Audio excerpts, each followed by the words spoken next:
Professeur Mohamed Cherif Belmihou, bonjour. Bonjour. Alors, avec la situation actuelle, comment éviter à notre pays de s'enfoncer dans une crise économique au moment où certains appellent à l'arrêt de l'activité économique, notamment dans certains secteurs névralgiques? Professeur Belmihou.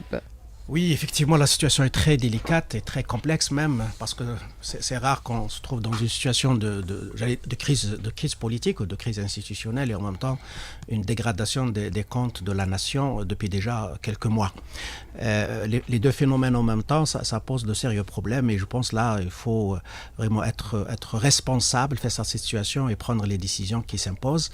Moi, je ne suis pas de ceux qui veulent s'engager dans des processus transitoires multiples avec des instances les unes superposées aux autres. Et ça ne fait pas l'affaire de l'économie. Comme vous le savez certainement, l'économie, les opérateurs économiques s'engagent par rapport à un contexte, font des anticipations sur l'avenir et quand la situation n'est pas claire comme aujourd'hui en Algérie sur le plan institutionnel, je crains que l'engagement des opérateurs économiques soit à minima. Ça, c'est la première préoccupation. Donc, l'investissement sera à l'arrêt, peut-être pendant un certain nombre de mois. On ne sait pas quand est-ce que ça va revenir.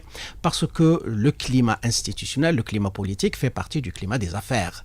Déjà que chez nous, le climat des affaires n'était pas bon par un certain nombre de facteurs que nous avons exposés plusieurs fois. La corruption, la bureaucratie, l'accès au crédit. Et là, avec cette situation, ce climat se dégrade encore davantage. Il faut agir et agir vite. Quelles sont les mesures à prendre impérativement pour éviter de passer d'une crise institutionnelle à une crise économique, professeur Belmihou? Oui, là, il faut vraiment prendre des mesures de sauvegarde. Les sauvegardes, c'est d'abord à deux niveaux. D'abord sur le plan des réserves de change. Je pense qu'il faut, sans mettre en cause l'honnêteté ou la crédibilité de personne, il faut vraiment mettre la gestion de change, la gestion des réserves de change sous la supervision directe d'un comité et non pas entre les seules mains de la Banque d'Algérie. Là, il faut vraiment une position claire à ce niveau-là parce qu'on risque de voir nos réserves de change s'évaporer, au moins pour une partie, dans des pratiques qui peuvent ne pas être celles dont a besoin l'Algérie. Donc là, une supervision directe par un comité de la gestion des réserves de change. Sur le deuxième point, c'est celui de la gestion des comptes du Trésor, des comptes publics. Là aussi, il y a une dégradation, nous l'avons remarqué au cours des derniers mois. L'émission de la monnaie, l'impression de la monnaie, la planche à billets, elle a produit jusqu'à aujourd'hui 6500 000 milliards de dinars. Et nous notons cette semaine, la semaine passée, la Banque d'Algérie qui fait augmenter son taux de réserve obligatoire à 12%. Cela veut dire que les banques sont en surliquidité. Là, c'est un paradoxe. D'un côté, on imprime la monnaie, de l'autre, on dit qu'il y a surliquidité. Pourquoi imprimer la monnaie s'il y a des liquidités au niveau des banques? Donc, il y a vraiment une question importante. Ça veut dire qu'on a imprimé plus qu'il est nécessaire. Et moi j'ai l'explication, parce que les opérateurs publics, surtout ceux qui sont financés par le Trésor, n'ont pas le même rythme que les autres parce qu'on consomme très très lentement. Et donc pourquoi avoir imprimé toutes ces sommes d'argent et qu'aujourd'hui on demande à la Banque d'Algérie de collecter cette liquidité qu'elle va rémunérer? Donc là, il y a un manque de synchronisation et je pense qu'il faut aussi là, à ce niveau-là, pour la gestion des comptes publics, il faut qu'il y ait vraiment un sérieux. Je ne parle pas de réforme, parce que là, il n'y a pas lieu de parler des réformes. Les réformes, c'est une affaire d'un gouvernement légitime et plus que ça, un consensus national sur les réformes, parce que les réformes seront denses, seront grandes, seront importantes. Et ce n'est pas l'affaire d'un gouvernement de transition. Mais est-ce qu'on peut considérer aujourd'hui qu'on pourrait aller vers une grande situation de désinvestissement? Oui, comme cela a été pour certains pays qui ont connu pratiquement la même situation, ou presque la même situation que la nôtre, même si on considère que la nôtre est différente des autres. Ça, c'est le premier risque, effectivement celui-là.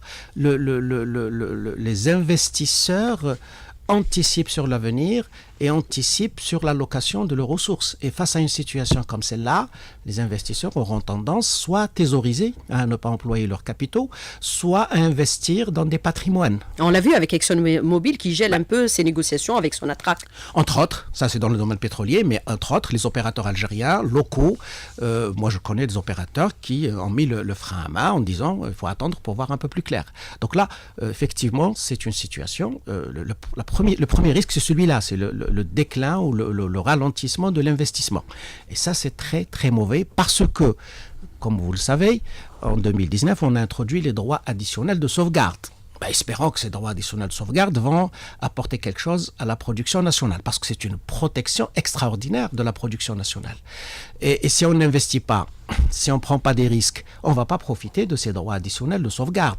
Et donc il y a vraiment une situation de crise réelle, et c'est pourquoi, là je vais aborder un point politique, c'est celui que je disais tout à l'heure, la transition, il faut qu'elle soit la plus courte possible, il faut organiser les élections présidentielles dans les plus courts délais, il faut trouver l'astuce, il faut exploiter la constitution actuelle et ne pas ouvrir un dossier qui va nous mener dans des impasses parce que c'est lourd. Écrire une nouvelle constitution, ça va prendre plusieurs années. Et pendant ces plusieurs années, on va attendre, l'investissement va attendre, la production va attendre, les étrangers vont attendre pour venir. Déjà que les IDE, nous ne nous attirons pas assez d'IDE comparé au Maroc, à la Tunisie moins, surtout à l'Égypte ces dernières années, nous risquons de perdre beaucoup d'opportunités d'investissement. Et c'est pourquoi il faut aller, je pense, dans une courte période de transition, je ne sais pas si on peut l'appeler période de transition, mais utiliser les ressources de la constitution actuelle, et quitte à la reprendre, à revoir plus tard, avec le nouveau gouvernement élu, avec un nouveau président élu, légitime, qui peut organiser son consensus autour des grandes questions pour amender la Constitution. Moi, ces histoires de nouvelle république, de deuxième république, etc., moi, je ne sais pas vraiment... Les gens qui parlent de ça, est-ce qu'ils sont conscients des enjeux si on ouvre ces dossiers? Regardez à côté de nous la Tunisie, un pays moins compliqué, plus petit, moins de problèmes sur le plan sociologique, sur le plan historique. Moins peuplé. Ils sont absolument. Ils sont à la 8e année et ils n'ont pas encore organisé, n'ont pas encore achevé leur transition. Alors, je pense qu'il faut maintenant être responsable et ne pas fantasmer sur des théories de nouvelles républiques, etc. Il faut amender les choses, il faut organiser la transition, il faut plus de liberté. Je dis beaucoup plus de liberté que de démocratie. Il faut d'abord la liberté pour construire la démocratie. Et je pense là, le mouvement populaire, il faut le prendre au sérieux. C'est une revendication légitime et il faut aller de l'avant, mais organisé, sinon nous pouvons aller vers le chaos. Une longue période de transition aura des répercussions négatives sur l'économie, compliquer davantage la situation actuelle de notre pays. Certainement, déjà qu'on fait des taux de croissance très bas et que sans les réserves de change, nous aurions été à genoux. Alors les réserves de change, il ne reste pas beaucoup. Donc il faut vraiment que ce qui nous reste, les réserves de change dans les situations actuelles, toutes choses égales par ailleurs, peuvent nous couvrir 2 années encore d'importation, organiser l'économie au cours de ces 2 années. Encore, il nous reste quelques fenêtres de tir pour récupérer l'économie nationale. Mais si on s'enlise dans des périodes de transition, on n'aura pas le temps d'organiser notre économie. Donc vraiment là, il y a aujourd'hui une jonction directe et forte entre l'économique et le politique, et il faut mettre de l'ordre dans le politique pour que l'économique commence à fonctionner. Et je reviens sur cette période de transition, il ne faut pas qu'elle soit longue. Mais justement, que faut-il faire en urgence durant cette période de transition que vous souhaitez courte, la plus courte possible, monsieur le professeur Belmadi? Alors, sur le plan politique, moi j'ai dit qu'il faut aller vers les élections. Dans 3 mois, dans 6 mois, c'est comme ça. Sur le plan économique, il n'y aura pas de réforme pendant cette période. Donc, possible de mener des réformes. Qui va mener les réformes? Ça, c'est compliqué. Sur le plan économique, ce que j'ai dit tout à l'heure, nous avons deux leviers. J'ajouterai un troisième. Un levier, c'est celui des réserves de change, la gestion des réserves de change. Il ne faut pas autoriser les dépenses tout azimut. Les réserves de change, il faut vraiment qu'ils soient sous contrôle, sous supervision directe, qui va au-delà de la Banque d'Algérie. Deuxièmement, c'est le contrôle des comptes publics. Ça aussi, il ne faut pas qu'il y ait des dépenses dans tous les sens. Donc là, c'est ce qu'on appelle les mécanismes ou les mesures d'urgence qu'il faut mettre en place pour ne pas s'enliser davantage. Troisièmement, c'est l'investissement dans le domaine pétrolier. C'est difficile, bien sûr, quand il y a un climat comme celui-là, mais je pense qu'il faut que les opérateurs économiques, son attraque en tête, doivent continuer à maintenir les négociations, à convaincre. C'est pas évident, c'est pas sûr, c'est pas facile, mais je pense qu'il faut maintenir l'investissement dans les hydrocarbures parce que nous constatons de jour en jour que notre production d'hydrocarbures baisse. Non seulement elle ne croît pas, mais elle baisse. Et nous risquons d'hypothéquer notre économie si nos recettes d'hydrocarbures vont baisser les années à venir parce que c'est la seule ressource pour aujourd'hui en devise. Et là, il faut, je pense, prendre ça très au sérieux. Et tous ces facteurs militent pour une période de transition courte. Alors, faut-il donner des signaux aussi positifs en direction de nos partenaires étrangers pour un peu les rassurer par rapport à la situation actuelle, même s'ils sont, pour certains, ils ont exprimé leurs inquiétudes. On l'a vu dans le domaine des hydrocarbures, on a donné l'exemple d'ExxonMobil, mais il y a d'autres exemples également. Oui, c'est très difficile. C'est très difficile aujourd'hui. Les opérateurs internationaux, économiques, j'entends, sans parler des gouvernements étrangers, sont en attente d'annonces politiques, parce qu'ils comprennent que c'est le politique qui prend le dessus. C'est tout à fait normal. C'est la question politique est prioritaire. Donc c'est sur le plan politique qu'on doit faire des annonces, sur le plan politique qu'on doit exprimer des ouvertures et travailler au plan national comment trouver des convergences pour une solution, pour une sortie sans dégâts. L'absence de gouvernement pendant ces jours-ci aussi complique davantage la situation. C'est un indicateur de l'impasse, effectivement. Là, c'est vraiment l'indicateur et il faut vraiment... c'est pour ça que je dis que c'est un problème politique, éminemment politique, et il faut qu'il y ait des annonces politiques dans ce sens, sinon l'économique va suivre, et l'économique tout seul ne peut pas régler les problèmes politiques, et c'est pourquoi donc, je pense qu'il faut être responsable, il faut parler aux Algériens, il faut être, quand on prononce quelque chose, quand on propose une idée, il faut réfléchir à ses conséquences sur le plan politique, sur le plan social, parce que le mouvement peut se transformer en revendication sociale. Et ça peut arriver à tout moment. Donc là, il est dans une revendication politique. Tant mieux que la revendication n'est pas idéologique, c'est déjà pas mal. Franchement, je suis content que ce ne soit pas le cas. Mais ça risque de basculer vers les revendications idéologiques et on ouvre la boîte à Pandore et ça sera très compliqué pour l'Algérie. Revendication sociale, ça c'est encore pire, la chose qui peut arriver. Donc profitons pour le moment, pour aller dans une convergence, dans des solutions de consensus pour débloquer la situation politique et ouvrir le débat économique. Alors, professeur Mohamed Cherif Belmehou, moi je voudrais revenir avec vous sur plusieurs questions. Par exemple, les recommandations sur la gestion pour éviter d'aller vers le blocage dans le fonctionnement des institutions. Que faut-il faire impérativement actuellement pour ne pas les affecter par cette situation ou crise politique ? Alors, actuellement, heureusement, il n'y a pas eu de grève dans le secteur économique. Il n'y en a pas beaucoup, parce qu'il y a eu que deux zones industrielles, je crois, Borj-Bouariri, une autre zone industrielle qui ont été affectées par des grèves pendant presque une semaine, où les revendications étaient socio-professionnelles. Donc, on a profité du mouvement pour aller vers des revendications professionnelles. Ça n'a pas fait boule de neige. C'est tant mieux parce qu'aujourd'hui, on a besoin que la production nationale continue à alimenter le marché. Ça, c'est très important. Sur le plan de l'investissement, comme je disais tout à l'heure, je pense que c'est à l'arrêt, du moins ralentissement, sauf les projets qui ont été lancés.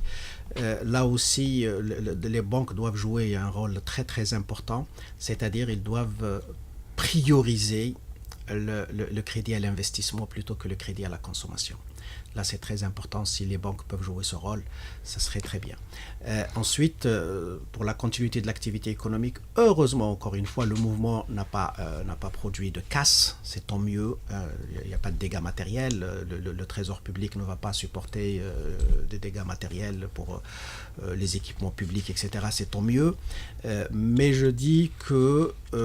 si le mouvement continue, il risque de basculer vers des revendications sociales, socio-professionnelles. À ce moment-là, on va effectivement affecter sérieusement le fonctionnement de l'économie et l'alimentation et l'approvisionnement des marchés. Ce que nous pouvons constater aussi aujourd'hui, que le marché parallèle des devises a grimpé. En une semaine, vraiment, il a grimpé de plus de 15%.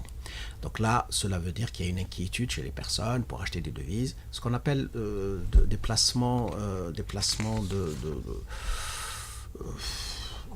sécurité, quoi. C'est des placements sur acheter la devise ou acheter des patrimoines. Là, effectivement, c'est une situation qui est en train de se développer auprès des agences immobilières. Il y aurait des transactions aujourd'hui parce que les gens achètent des patrimoines plutôt que d'investir dans la production.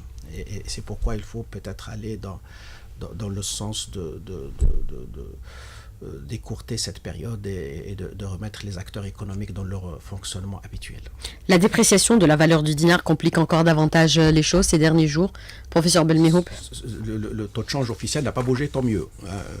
J'ai regardé il y a 2 jours, c'est tant mieux. Je ne pense pas qu'il va bouger parce que la situation ne l'incite pas à le faire. Mais sur le plan de taux de change parallèle, oui, effectivement, ça a augmenté. C'est un indicateur comme un autre. C'est un indicateur de comportement, de psychologie des gens qui disposent de l'épargne.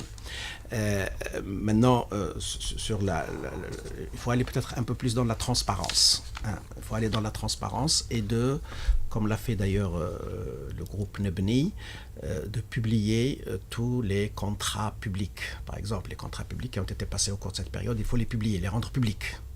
Qui dépassent un certain seuil, parce qu'on ne peut pas publier tous les contrats, des APC, des API, non, les grands contrats, il faut les publier. Les crédits accordés par les banques, par exemple, il faut aussi les rendre publics. Comme ça, un peu de transparence, ça atténue cette culture de prédation. Et ce sentiment de suspicion. Ben voilà, c'est ça justement. Je pense qu'il faut travailler dans ce sens pour mettre de l'ordre, pour tranquilliser, pour ne pas exacerber encore les contradictions. Et il y a des annonces qu'il faut faire, je pense qu'il faut... mais il faut aller rapidement vers la fixation d'échéances électorales. Ça va atténuer beaucoup plus cette atmosphère de tension, ce climat de risque. Parce que le risque, c'est ça, les opérateurs économiques sont en face d'une situation, des risques qu'ils ne peuvent pas apprécier. Et quand un opérateur n'apprécie pas le risque, ne peut pas lui donner une valeur, une contrepartie, il préfère ne pas allouer ses ressources. Et c'est pourquoi il faut travailler dans ce sens, aussi bien sur le plan politique que sur le plan économique, pour que le risque Algérie ne soit pas très élevé et que les investisseurs s'engagent au pronostic sur l'avenir. Mais il faut être extrêmement prudent par rapport à ceux qui appellent à l'arrêt de l'activité économique. On l'a vu, il y a quelques moments, on a appelé à la désobéissance civile. Il faut être prudent par rapport à ce type d'appel aujourd'hui. C'est contre-productif, même pour le mouvement, même si dans le mouvement, il y a des gens qui veulent aller dans ce sens, c'est contre-productif. Ça, c'est aller vers l'affrontement. Ça, c'est aller vers à un moment donné, la population ne trouve pas sur les étals ce dont elle a besoin et ça peut être contre-productif. Donc, il faut éviter ce genre de situation. Ce mouvement a été jusqu'à présent très, très discipliné. Je pense qu'il ne faut pas qu'il se radicalise. Mais en face, il faut aussi qu'on l'écoute, qu'on prenne en charge ses revendications dans un cadre organisé, dans un cadre institutionnel. Et il ne faut pas aller vers des affrontements parce qu'à un mois des échéances du 4e mandat, il faut que le mois soit exploité pour trouver des solutions pour sortir de cette impasse. Mais comment s'assurer aujourd'hui de la continuité du fonctionnement des structures de l'État de telle sorte à éviter leur effondrement pendant cette période de transition ? Je pense que jusqu'à présent, l'administration publique fonctionne. C'est l'instrument de l'État, hein. C'est l'instrument principal de l'État. Les administrations continuent à fonctionner normalement jusqu'à maintenant. Peut-être une petite démotivation par des fonctionnaires qui sont eux aussi affectés par cette situation. Mais en tout cas, les administrations continuent à fonctionner normalement. Même si le gouvernement n'est pas installé, il y a des secrétaires généraux dans les ministères qui supervisent le fonctionnement de l'administration. Mais ça ne peut pas durer plus longtemps parce qu'il y a des décisions importantes qu'on ne peut pas prendre et c'est pourquoi voilà, il faut écourter cette attente d'un gouvernement pour passer à des décisions importantes. Il faut aller vers des consensus économiques, c'est impératif aujourd'hui. D'abord des consensus politiques. avant d'aller vers les consensus économiques. On ne veut pas aller directement dans les consensus économiques si on n'a pas un éclairage politique, un éclairage de la situation politique. Je pense que la priorité, c'est le politique aujourd'hui. L'économique ne vient qu'une fois que la question politique a été réglée. C'est vrai que l'économique, il ne faut pas qu'il s'arrête, mais il ne faut pas non plus, on ne peut pas obliger un opérateur économique à investir ou à intervenir ou à diversifier l'économie si sur le plan politique, il n'a pas de vision. Donc là, c'est vraiment une hiérarchie qui est établie. Hein. C'est le politique qui éclaire l'économique.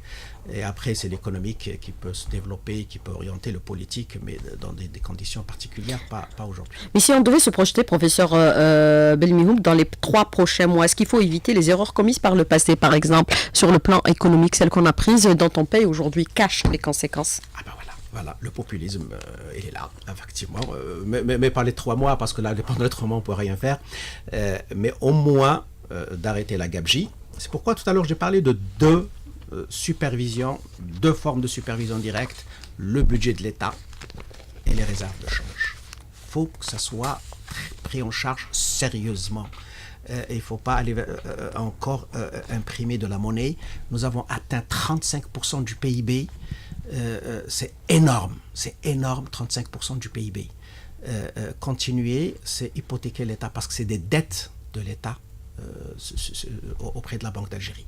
Donc là, il faut vraiment stopper ça et on imprime la monnaie que si on a besoin, et je pense qu'on a atteint un seuil qu'il ne faut pas dépasser. Alors aujourd'hui, on parle de la création de la Deuxième République ou la Nouvelle République. Est-ce qu'il faudrait rompre totalement avec les pratiques du passé, c'est-à-dire mettre fin aussi au social, le soutien social? Est-ce qu'on s'achemine vers ça, en quelque sorte? Il n'y a aucune donnée sur ce qu'on entend par Deuxième République, comme si le mouvement est porté par une idéologie et que cette idéologie, à travers laquelle on peut lire sur le plan social, qu'est-ce qu'il préconise. Nous n'avons pas ces données. Donc tout le monde parle de Deuxième République, mais on ne sait pas ce que c'est. Hein. Vraiment, c'est une abstraction pour tout le monde. Mais tout le monde en parle actuellement et nous avons vu, entre les premières revendications, la première marche du 22 février à ce jour, les slogans ont beaucoup évolué. Oui, d'ailleurs, on utilise un mimétisme. Deuxième République, ça c'est spécifique à la France, ça n'a rien à voir avec nous. Moi je préfère Nouvelle République, s'il y a lieu de parler, de donner un qualificatif. Mais aujourd'hui, écrire une nouvelle constitution ou amender celle qui est en place, moi je pense qu'il faut amender celle qui est en place parce qu'il y a des dossiers, si on les ouvre, on ne risque pas de s'en sortir rapidement. Le préambule d'une constitution, c'est très important. Il faut qu'il y ait des consensus très larges. Et là, c'est pas évident. Il y a des questions, vous imaginez, il y a des questions, si on peut les mettre sur la table, ça va créer un débat indéterminé. Ensuite, c'est vrai que la Constitution de 96 a compliqué les choses. La dernière, pas 96, 2016. La Constitution de 2016, elle a complètement anéanti les quelques espoirs qui étaient dans la Constitution précédente. La Constitution de 2016, on a été dans un détail stérile. Vous imaginez, dans une Constitution, on a mis le climat des affaires. C'est un non-sens qu'on fige le climat des affaires dans une Constitution. Une Constitution est faite pour annoncer des principes, et puis la loi définit les règles. La Constitution de 2016 a été, j'ai l'impression, de la provocation. Elle a été dans des détails. L'article 51 ou je ne sais pas quoi, sur les binationaux, on n'a pas besoin de le mettre dans la Constitution, cet article. On peut le traiter ce problème par une loi. Donc la Constitution de 2016 est l'une des causes de ce qui se passe aujourd'hui. Est-ce qu'on peut considérer que les universitaires devraient s'organiser pour mettre en place peut-être une plateforme économique de telle sorte à proposer peut-être des sorties de crise, une sortie de crise à la situation que nous vivons actuellement? Est-ce que c'est en train de se faire? Puisque nous avons vu du côté des étudiants, voilà, cela se fait. Est-ce que cela se fait aussi au niveau, par exemple, des enseignants, des professeurs, comme vous, par exemple, le professeur Belmihoub? On travaille dans des groupes, mais c'est pour le plan politique pour le moment. L'économique n'est pas abordé du tout, et je suis tout à fait d'accord avec les collègues qui travaillent dans cette direction. Je pense qu'il faut régler la question politique. On ne peut pas travailler sur l'économique tant qu'on n'a pas réglé la question politique. Maintenant, une fois qu'il y a un éclairage politique, qu'il y a une orientation, il y a une échéance, il y a des mécanismes qui vont se mettre en place, on peut réfléchir sur le plan économique. Comment vous voyez l'avenir, professeur Belmihoub? Écoutez, je suis très inquiet comme tous les Algériens. Je ne sais pas, parce que là, ça m'inquiète. Moi, les crises institutionnelles sont à travers l'histoire, à travers le monde. Quand on observe un peu là où il y a des crises institutionnelles, on n'est pas sorti indemne. Ça prend beaucoup de temps. C'est ça qui m'inquiète. Et c'est pourquoi je dis, on a encore quelques semaines pour que chacun ait conscience de sa responsabilité vis-à-vis de la société algérienne, vis-à-vis de la nation, pour un peu plus de sagesse, pour un peu plus de sens des responsabilités, pour trouver une solution, pour sortir de cette impasse. Parce que si on tombe dans la crise institutionnelle, sortir d'une constitution, c'est facile. On ne l'applique pas et puis voilà. Mais rentrer dans une nouvelle constitution, c'est pas facile. Et rédiger une nouvelle constitution, c'est pas une mince affaire. Les Tunisiens, ils ont fait cet exercice, et je dis tout à l'heure, dans des conditions meilleures peut-être, enfin moins compliquées, pas meilleures, mais moins compliquées. Mais on voit aujourd'hui la constitution, elle devient un obstacle. Et vous me parlez tout à l'heure des universitaires. La constitution tunisienne a fait l'objet d'un exercice dans les universités. Ça a été extraordinaire. Parallèlement que le groupe qui travaille sur la constitution universitaire, un professeur, Iyad Ben Achour, travaille avec ses étudiants sur une constitution. Ça a été un exercice pédagogique extraordinaire. Effectivement, ça serait un exercice à faire par nos facultés de droit. Mais je pense que il faut aujourd'hui qu'on travaille sur le plan politique avant d'aborder la question économique. Et c'est ça, je pense, le plus important. Bien sûr, veiller à ce que les équilibres économiques soient préservés, déjà qui sont fragiles, ils sont très très fragiles, pour une continuité de l'activité économique.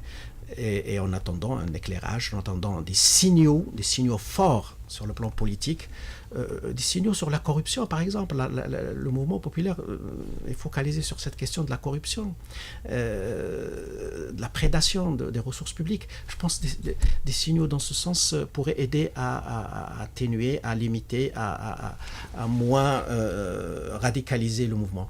Alors, les Algériens n'aiment pas faire des similitudes avec ce qui s'est produit dans d'autres pays, notamment dans notre région, dans le monde arabe. Certains experts considèrent qu'aujourd'hui, l'Algérie vit son printemps arabe. Est-ce que vous partagez ce point de vue ou pas du tout? Non, c'est pas le même contexte, pas du tout, non. Les choses ont changé, beaucoup changé? Non, en Algérie, on a beaucoup évolué. Peut-être si on parle de printemps arabe, on l'a fait en 88. Non, aujourd'hui, au contraire, ça se passe relativement bien. Moi, je pense que ce sont les erreurs, ce sont la gouvernance des dernières années qui a produit cette situation, et on peut sortir de cette situation de crise très rapidement si toutes les parties travaillent ensemble et trouvent des consensus au profit de la société. Alors, des questions des auditeurs. Il faut soustraire en urgence le secteur économique de la tutelle politique. Il est anormal que des ministres président des assemblées générales des entreprises économiques. Absolument, ça fait partie des réformes. Oui, dans un papier que j'ai publié la semaine dernière dans un quotidien, effectivement, ça c'est l'une des pistes des réformes, mais ça c'est peut-être un peu plus tard qu'on va discuter de cela. Effectivement, l'entreprise publique, il faut qu'elle ait un statut d'entreprise totalement autonome, mais pas sous tutelle des ministères. Parce qu'on a gagné. Sur cette question, on était très bien avancé en 88, 89, 90 avec la réforme du gouvernement Hamrouche. L'entreprise était réellement autonome. Et après, on a récupéré l'autonomie de l'entreprise, on l'a mise quasiment sous tutelle. Sur le plan du droit, elle n'est pas sous tutelle, parce qu'une société par action n'a pas de tutelle juridiquement. Mais elle est devenue sous tutelle de fait. Et les ministères n'ont pas à gérer les entreprises. Ils sont les représentants de l'État dans le capital, mais la gestion de l'entreprise obéit à des règles, celles du droit commercial. Et effectivement, ça fait partie de la réforme du secteur public. Il faut que l'entreprise publique fonctionne selon des règles de droit commercial. Alors, pourquoi la Banque d'Algérie a augmenté les réserves de banque? À quelle finalité? Vous l'avez répondu à cette première question, mais vous y revenez. C'est une question de surliquidité dans les banques. Et c'est ce que je me pose la question. Pourquoi on a imprimé autant d'argent et maintenant on le récupère parce qu'il n'a pas trouvé preneur? Pour résumer un peu, moi j'ai une explication, mais je ne sais pas si c'est la bonne. C'est que le Trésor ne consomme pas l'argent qu'on lui a attribué parce qu'il y a des projets, etc., qui peuvent être affectés peut-être en ce moment par ce mouvement, mais ce n'est pas la seule explication.